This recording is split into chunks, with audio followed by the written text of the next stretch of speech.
Ćao svima i dobrodošli. Kao što vidite, naslov videa jeste usmeren ka tome da malo probudimo i taj domen aktivnog slušanja. Često ste verovatno ranije, možda i dalje, imali priliku da vidite onako ili da čujete jednostavno kako vam prijatelj kaže, ma da, slušao sam ga juče, sedeli smo 3 sata, pričao je nešto, znači ubio me čovjeku pojam, ali ajde kao pustit ću ga neka priča, nema veze, pravim se da ga slušam. To baš i nije okej. Nije korektno ni prema sebi, ni prema sagovorniku. Zato što nam na taj način curi vreme, curi energija, idu svi drugi resursi. Znači, ne osjećam se ja dobro ako se pretvaram da slušam nekoga. Doduše, to nikad i ne radim, ali zato što mi smeta to pretvaranje, ono slušanje, da blenem, da kao šta, kao tu sam, kao slušam i šta sad s tim. A veze nemam šta čovjek priča. Ne može to tako. Dobro, može, ali kod mene ne može. Zato što nije okej.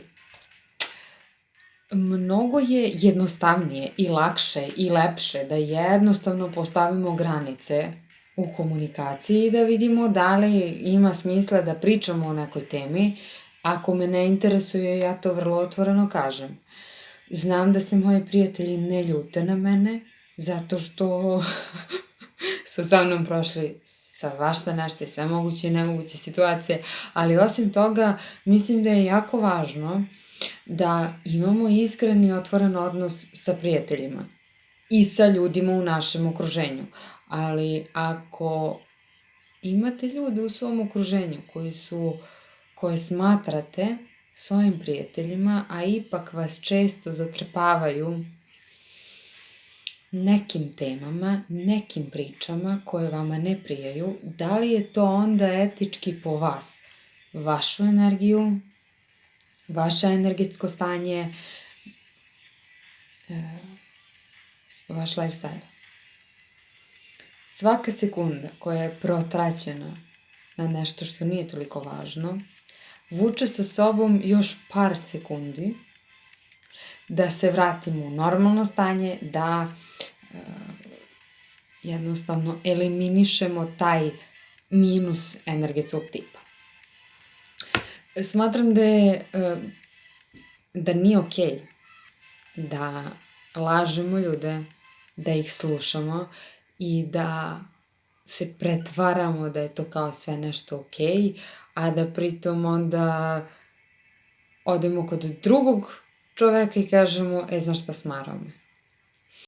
Aktivno slušanje podrazumeva da smo u sadašnjem trenutku, da imamo optimalan fokus i da jednostavno slušamo sagovornika, a ne jedva čekamo da on završi rečenicu kako bismo mi na to stavili neku svoju misao, nešto što motamo u glavi dok čovjek priča. Ono na šta bih takođe htjela da vam skrenem pažnju je to da ako slušate meditacije i ponavljate afirmacije tek onako, to je efektivno do 10% maksimum. Međutim, ako svesno, fokusirano i onako sa emocijom proživljavate tu afirmaciju, tu rečenicu koju izgovarate, to je dosta efektivnije i produktivnije i brže radi. Ako slušate meditacije sa afirmacijama i samo mehanički ponavljate da ja sam svetlost, da ja sam ljubav, da ja sam bit će ispunjeno mirom, šalala, sve drugo, niste robot koji može to da samo verbalizuje i primi k znanju odmah. Dozvolite sebi da emocionalno proživite sve to. Tada je dosta efektivnije. Cijela priča je poenta. Slušanje nekoga samo iz kurtoazije, samo da bismo bili dobre drugarice ili dobar drug, pa kao ajde istresi šta imaš, slušam i ovako čovjek, mislim tačno se vidi ono po pokretima očiju, po celoj gestikulaciji se vidi da li vas neko sluša ili ne.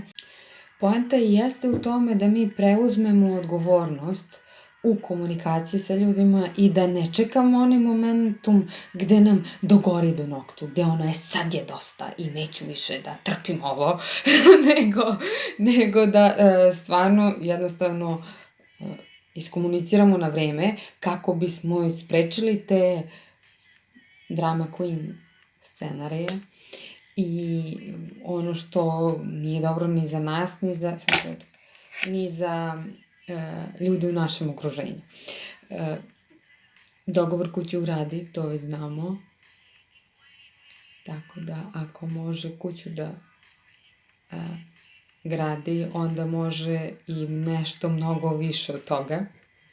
Ono što je još gore u celoj priči slušanja jeste to da osoba A pita osobu B šta ima novo, kako stoje stvari kod tebe. Osoba B krene da priča, a onda osoba A odmah krene i sasipa je svim mogućim savetima koje je pročitala da treba, kako treba ovo, kako treba ono, to sve se može rešiti, onda glumi life coacha, razumeš, kako bi ispala dobar prijatelj i kako, znaš, pa to se rešava, pa to je jednostavno, znaš, ne znam šta te buni tu. Dobro, slažem se da postoje momenti gde treba i savjetovati, ali ipak prvo treba uključiti mozak, misliti svojom glavom i koju god odluku da donesemo ili da ne donesemo, šta god da odlučimo ili ne odlučimo, odgovornost za to je na nama. Pa kogod nas savjetovao i kogod bio uključen u donošenju te odluke. Iz te najbolje namere da podržimo jedni druge, često se ljudi pecaju na to da sasipaju savjetima, da rešavaju probleme i da preuzimaju odgovornost za drugi ljude, a to uopšte nije potrebno. Ponekad je ljudima potrebno samo da ih saslušamo. Aktivno slušanje, samo da mogu da kažu šta im se dešava i sa druge strane da dobiju i razumevanje na kom su delu svog ličnog razvoja, šta im se trenutno dešava, bez ikakvih dodatnih saveta i svega toga.